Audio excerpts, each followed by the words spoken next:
오늘 본문에서 예수님이 말씀하시고자 하시는 것은 가치관의 문제입니다. 사실 신앙생활을 뜯어서 생각해 보면 이것은 가치관의 문제입니다.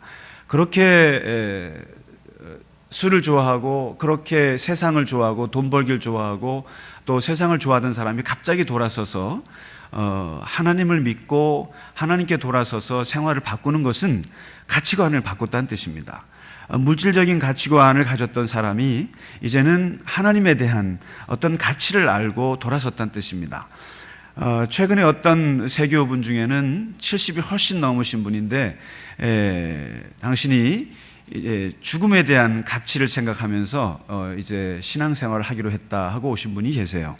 그러니까 사생관에 대한 가치를 평생을 정말 멋있게 살았지만 그러나 그 이후에 올 세상에 대한 그 어떤 진지한 생각으로 신앙을 갖게 됐다는 거죠. 다시 말해서 이 가치관이라고 하는 것은 두 가지 종류가 있습니다. 그러니까 보이는 가치관과 보이지 않는 가치관인데 이 한 사람이 이 상반된 가치관을 가지고는 살 수가 없습니다. 그리고 이 가치관을 갖는다는 얘기는 거기에 목숨을 건다는 뜻입니다. 나는 내 민족주의의 가치관을 산다는 것은 민족을 위해서 목숨을 겁니다. 그러나 또 다른 어떤 가치관이 어떠냐에 따라서 그 사람은 방향 자체가 다릅니다. 근데 오늘 예수님께서는 그 가치관을 얘기하고 싶어 하셨습니다. 그래서 19절부터 21절에 보물을 얘기하십니다. 보물이라고 하는 가치관이거든요.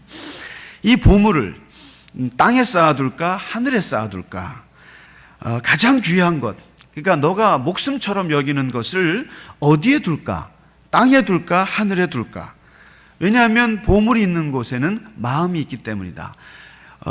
제가 주일날 말씀드렸습니다만 예수님의 산상수훈이 심오한 이유는 인간의 내면 세계를 파고들었기 때문에 그렇습니다. 마음의 문제거든요. 마음을 얘기하는데 마음을 땅에 둘까 하늘에 둘까, 이제 이것부터 이야기를 하기 시작합니다. 그러면서 22절부터 23절에 눈을 얘기하십니다. 그러면 눈을 어디에 둘까? 어디를 바라볼까? 무엇을 바라볼까? 이것도 가치관의 문제거든요.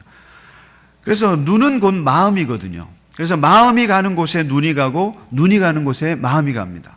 그래서 며칠 전에 간음 얘기할 때 눈을 빼라고 하셨다는 얘기는 그 눈이 가는 곳에 마음이 가기 때문에 그 마음에 눈이 중요하다는 것이거든요. 그래서 무엇을 보는 것이, 그래서 눈은 몸의 등불이고 눈이 깨끗하면 마음도 깨끗하고 마음이 깨끗하면 몸이 깨끗하다는 거예요.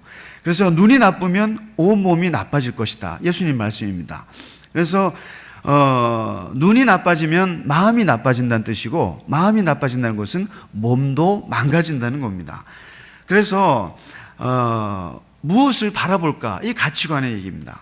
그러면서 이제 24절에 예수님이 하시고 싶은 말씀을 꽝 때리면서 말씀합니다. 이게 뭐냐면 누구를 그러면 섬겨야 할까? 이것도 가치관의 얘기입니다. 누구에게 무릎을 꿇을 것인가? 무릎 꿇고 그에게 모든 것을 바치고 섬기고 사랑할까? 이 가치관의 얘기거든요. 그러면서 예수님께서는 구약의 역사를 염두에 두셨습니다. 사실 구약의 역사는 잘 읽어보시면 전쟁의 역사입니다. 이것은 단순히 영토를 빼앗고 물리적인 전쟁뿐만 아니라 사상의 전쟁입니다. 구약은 철저하게 영적 전쟁의 역사입니다. 그 영적 전쟁이라는 것이 뭐냐면 바로 보이는 가치와 보이지 않는 가치와의 엄청난 싸움이었습니다. 그래서 이 보이지 않는 하나님, 광야에서 모세가 만난 그 하나님, 보이지 않는 여호와를 그 섬기는 유일신 하나님을 섬기는 이스라엘에게 보이는 하나님, 바알과 아세라와 밀곰과 그누스와 온갖 이방에 보이는 다산과 풍요의 신, 물질의 신, 그 보이는 신들과의 전쟁이었습니다. 모세가 싸웠고 엘리야가 죽으라고 싸웠고 모든 선지자와 예언자들이 예언서에 담겨져 있는 핵심이 바로 우상을 버리고 하나님께 돌아오라. 보이는 가치에 매몰되지 말고 보이지 않는 하나님, 영원한 하나님께 집중하라. 이것이 구약의 전쟁이었습니다. 그렇기 때문에 이것을 예수님이 염두에 두시고 예수님께서 이 시대에 그러면 새로운 우상이 무엇이냐 하고 선포하신 것이 바로 24절입니다.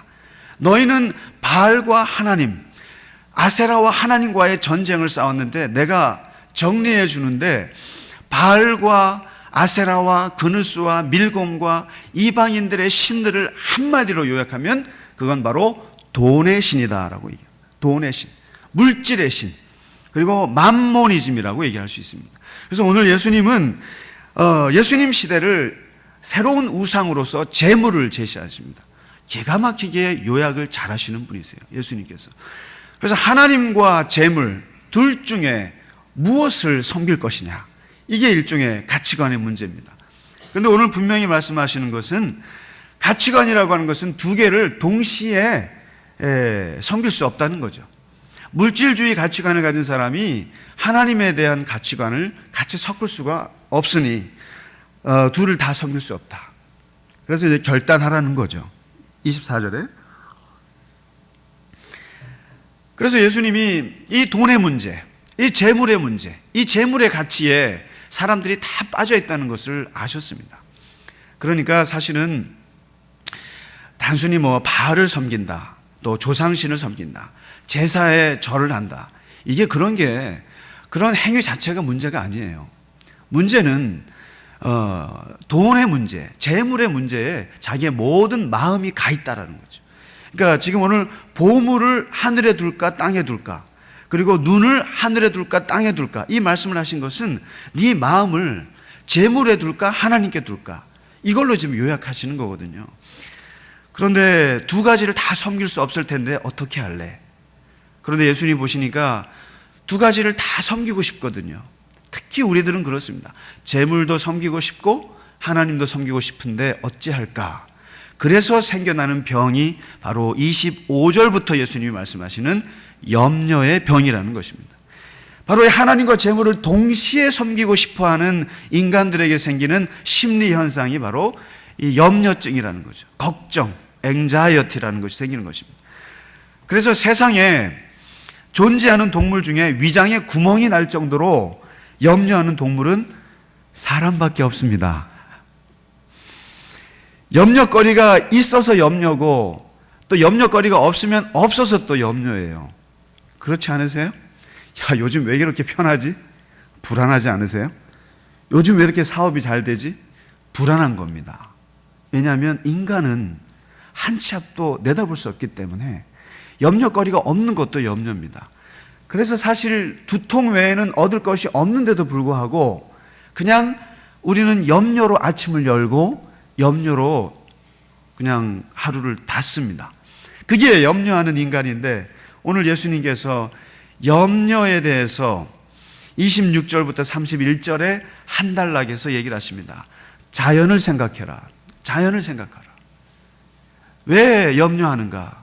순리대로 살지 않기 때문이다. 그러면서 두 가지 예를 들지 않습니까? 공중의 새를 보라. 공중의 새가 무슨 심느냐, 거두냐, 무슨 모으냐. 아무것도 안 하고 그냥 자기 마음대로 할 것 하는데 하늘 아버지께서 기르시지 않느냐. 그러면서 또 얘기합니다. 또 가치관을 얘기하십니다. 공중의 새가 귀하냐, 너희가 귀하냐. 너희가 귀하지 않느냐. 사람이 귀하지 않느냐. 이 말. 그리고 들의 백합화를 보라. 수고를 하느냐, 길쌈을 하느냐. 그러면서 또 가치관을 얘기하십니다. 솔로몬이 7년 동안 엄청난 레바논 백향목을 들여서 지은 성전이 더 아름다우냐, 들의 백합화가 더 아름다우냐. 어느 게 더 아름다우십니까?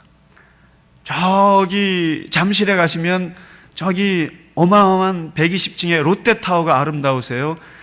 저기 북악산 꽃이 아름다우세요? 그 얘기인 거죠. 예수님 말씀입니다. 하나님의 순리를 따르는 것처럼 아름다운 것이 없다. 세상에 가장 고귀한 가치는 순리에 따르는 가치예요. 순리대로 사는 것이 가장 아름다운 고귀한 가치라는 거죠. 아무리 인공적으로 사람이 엄청난 돈과 엄청난 권력으로 세상에 아름다운 빌딩을 짓는다 한들 그것은 지나가는 곧 사라질 들꽃만도 못한 것인 것을 어찌하여 사람들은 그런 인공적인 것에, 인위적인 것에 몰두하고 집중하고 염려하고 걱정하느냐. 그래서 자연을 생각해보라, 이 얘기를 하십니다. 그러면 그 생각들이 하나님의 순리를 생각해보면 염려라고 하는 것이 덧없다는 것을 알게 될 것이다. 어차피 염려한다고 해서 되는 것도 아니고, 또 염려해서 내가 무엇을 끌어내리고 끌어올린다고 해서 되는 것이 아니고, 어차피 그것은 역사의 흐름대로 갈 것이거늘 괜히 거기서 뭔가 내가 해보려고 하다가 결국 역사의 그냥 역류에, 역사의 흐름에 그냥 떠내려 갈 것을 왜 굳이 그러느냐. 그래서 물과 같이 살라. 물과 같이 막히면 돌아가고, 그리고 또 떨어지면 떨어지고, 올라가면 올라가고, 그것이 순리인 것인데, 그 순리를 생각하면 염려할 필요가 없는 거라는 거죠. 기가 막힌 말씀입니다. 그 다음에 예수님이 마지막 33절에 이제 정말 하시고 싶은 말씀을 하셨습니다. 산상수훈의 핵심은 하나님 나라예요. 하나님의 나라의 원리를 얘기하고 싶은 거였습니다.